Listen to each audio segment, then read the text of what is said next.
Dios conduce la historia y a todos nos hace bien recordar e ir a las raíces, a los fundamentos de toda fe y especialmente de la fe cristiana.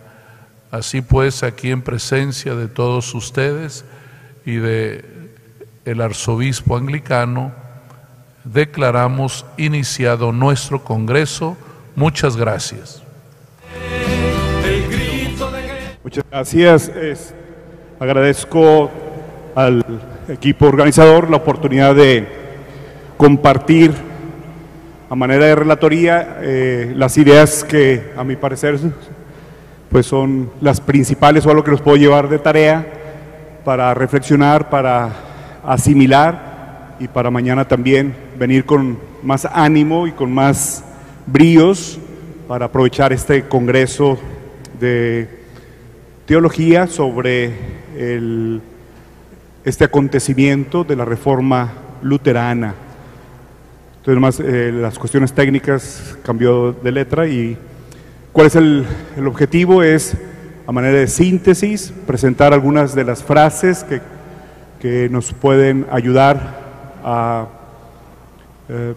entender mejor este proceso de reforma tan necesaria en nuestra iglesia, más allá de las denominaciones, más allá de las familias cristianas que tienen existencia en nuestro mundo actual, más allá de estas rupturas, de estas revisiones, pues es la familia de Dios la que ha ido caminando durante estos 2000 años y que efectivamente se ve necesitada de hacer un alto, de conmemorar, de revisar la historia, hacer memoria juntos para superar lo que suele suceder en una familia, los rencores, las ideas fijas, las radicalizaciones, las cosas que nos impiden sentarnos a platicar con paz desde el espíritu, pues aquello que nos une. Si nos damos cuenta, una constante ha sido esto: el centro de nuestra creencia y lo que nos mantiene unidos es Cristo. ¿A dónde acudimos para que esta experiencia de fe mantenga su sentido y mantenga su fuerza en cada uno de nosotros? Pues es el mismo Señor Jesucristo. Es desde Él que queremos repasar la historia, es desde Él que queremos estudiar este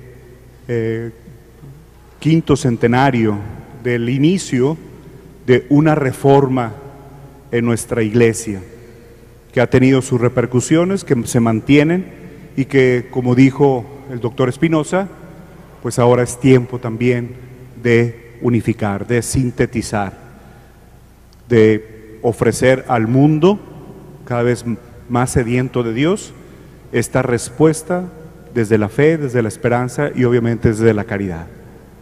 Nos vamos al principio. Muy bien. Muy bien, creo que la primera idea es: celebramos a Cristo, Él es quien nos une.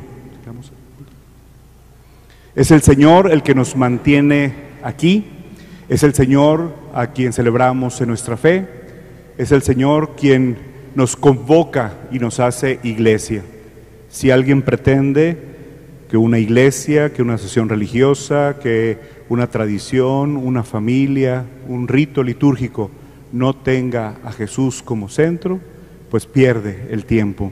Si estamos aquí, no es para perder el tiempo, es para ganarlo en Cristo. Segunda idea: sentimos el dolor de la división, esperamos alcanzar la unidad. Es como algo que experimentamos cuando alguien fallece en nuestra familia: el desgarre del corazón, el dolor de la pérdida, la añoranza por los momentos de unidad, de cariño, de signos de afecto, de aceptación, pues los tenemos, también como iglesia. Añoramos la unidad original, quisiéramos poder tener estos momentos de comunión más seguido y con más ganas. Aspiramos, esperamos la plena comunión visible. Esta conmemoración nos mantiene en la esperanza. Lo que queremos es alcanzar la unidad, no encontrar culpables, no asignar responsabilidades a otros para decir, nosotros no tenemos culpa, sino tenemos un objetivo, alcanzar la unidad. Otra idea, conmemoramos una reforma, la iniciada por Lutero. Si bien el 31 de octubre de 1517 hubo un signo, un gesto entre profético, entre académico, entre provocativo, nos damos cuenta que esa reforma es una de tantas reformas que ha habido, que hay, que seguirá habiendo. Nos damos cuenta que Lutero, hombre de su tiempo, hombre él mismo necesitado y bendecido, pues inicia algo que quiere para bien de la iglesia. Él no controla todas las libertades, él tampoco controla todos los hilos de la historia, nos decía el doctor Spinoza, y lo importante es nuestra responsabilidad actual, nuestra participación también en la reforma de este tiempo. Cómo jugamos, cómo unimos esos hilos, cómo también nosotros nos prestamos para que se alcance la unidad, se mantenga la fe, se viva la experiencia de Cristo. Si hacemos memoria juntos, conmemoramos, es para que identificando esos hilos, identificando las situaciones humanas y también del Espíritu, nosotros podamos también ser fieles a ese mismo Espíritu que guía la iglesia a lo largo de la historia y que guía los corazones de cada uno de nosotros, ¿verdad? Siguiente, los tres hilos que tejen esta reforma: un ambiente político, un condicionamiento de evolución sociopolítica, económica, un ambiente de búsqueda de poder, de búsqueda de nacionalidad, de identidad, algo muy humano y algo que sigue siendo patente hoy en día. Segundo, en estos ambientes de confrontación, de lucha, de inseguridad, de búsqueda de una identidad, es muy natural que tengamos sed de espiritualidad, que busquemos al que es la fuente de nuestra identidad, de quien estamos hechos a imagen y semejanza. No es fugarse de este ambiente, sino darle sentido. Es encontrar en los signos de los tiempos la voluntad del reino de Dios. Y el tercer hilo, volver al Evangelio. ¿Quién nos enseña cómo vencer ese ambiente? ¿Quién nos enseña cómo darle unidad y sentido a cosas que parecen contradictorias, a cosas que parecen tal vez inexplicables? ¿En quién encontramos ese sentido muy humano de comunión, de unidad, de paz interior? El Evangelio. El Verbo se ha hecho carne y habitó entre nosotros. Siguiente idea, el efecto dominó. Una reforma que va más allá de las intenciones. Una reforma que, es cierto, movió ciertas fichas, motivó ciertos movimientos, produjo reacciones, produjo respuestas en todas partes, y que no podemos decir todo fue intencional.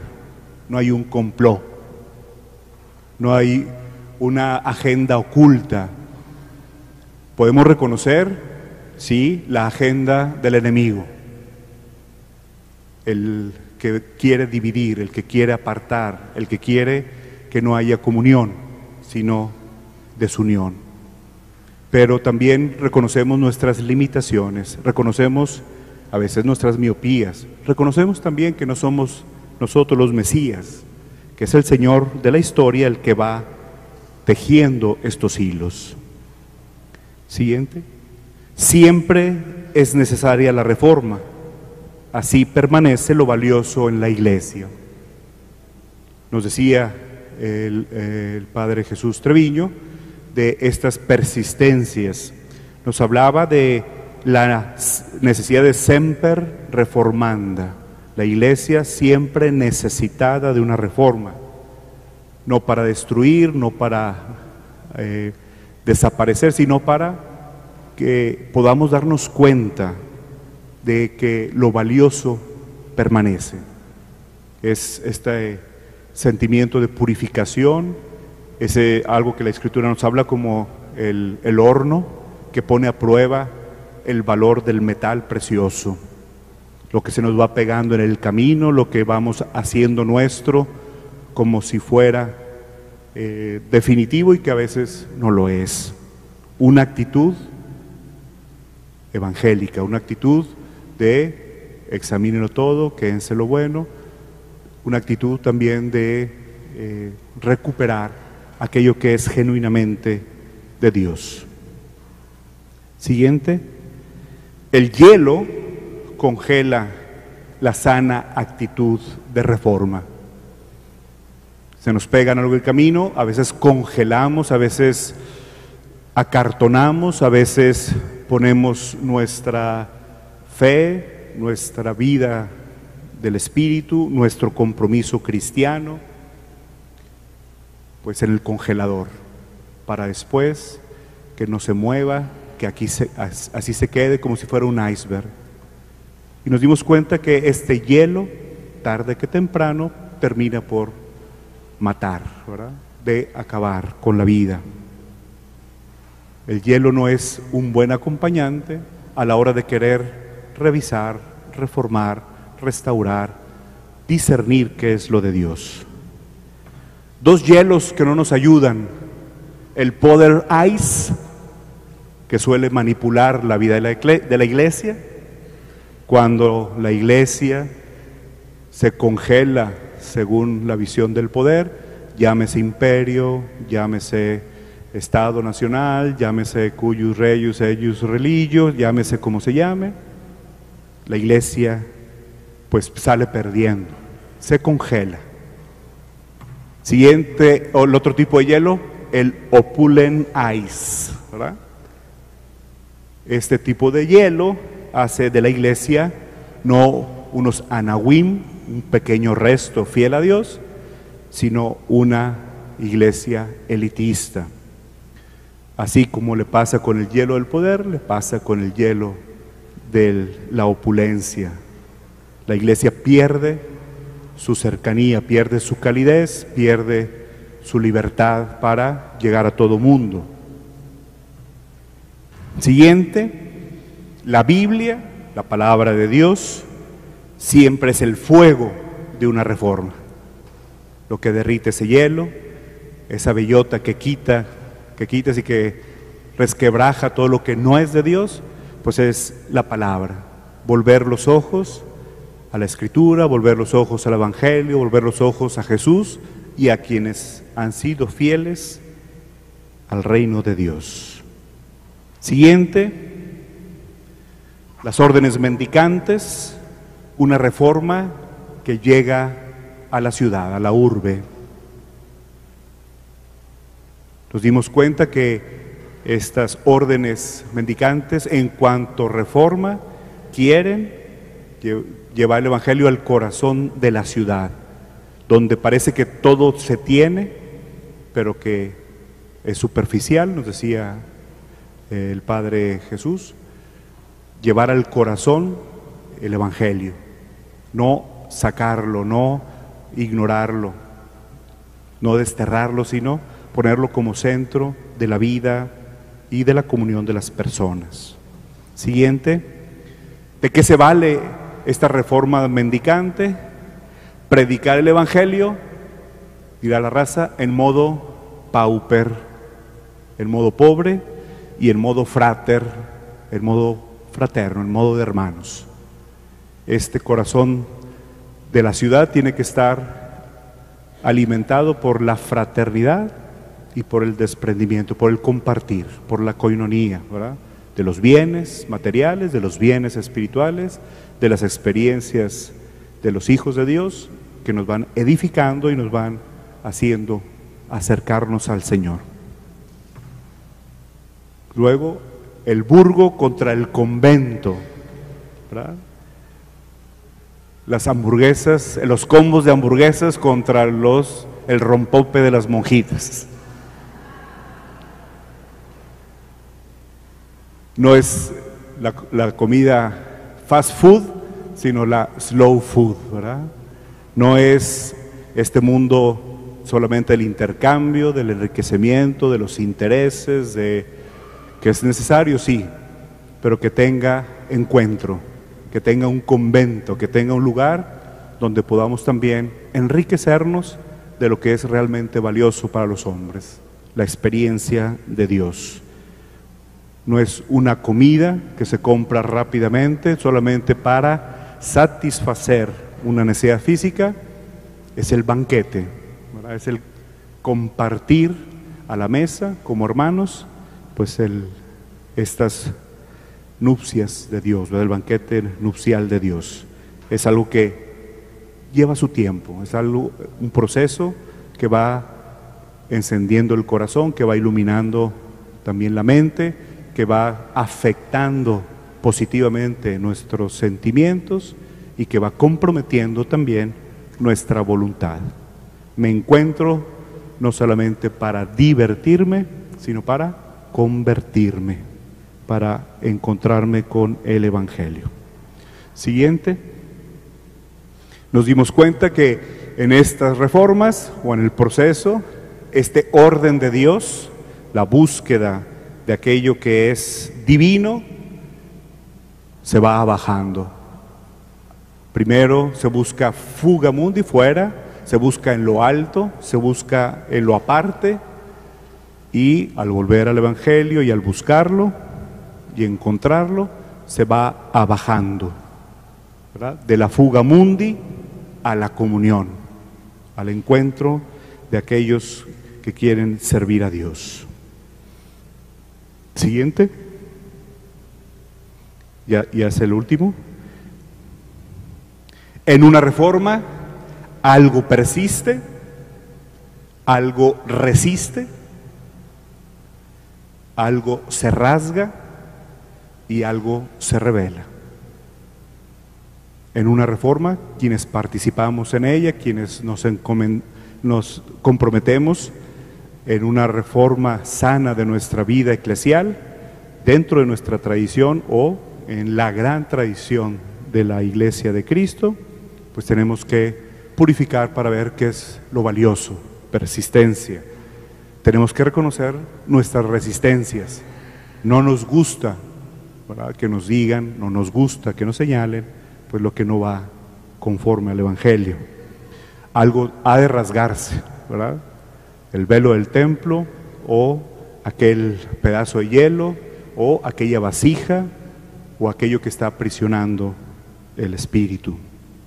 Y algo se tiene que revelar en fidelidad a lo que Dios quiere, y finalmente lo que se revela pues es el rostro de Dios. Muchas gracias.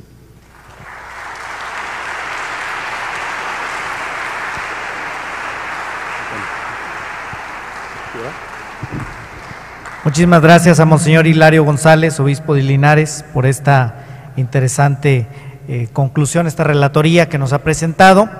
Y de esta manera es como Jesús nos dio esa enseñanza, y en confrontaciones muy serias para su religiosidad, el sábado, cuando dijo: el sábado se hizo para el hombre y no el hombre para el sábado.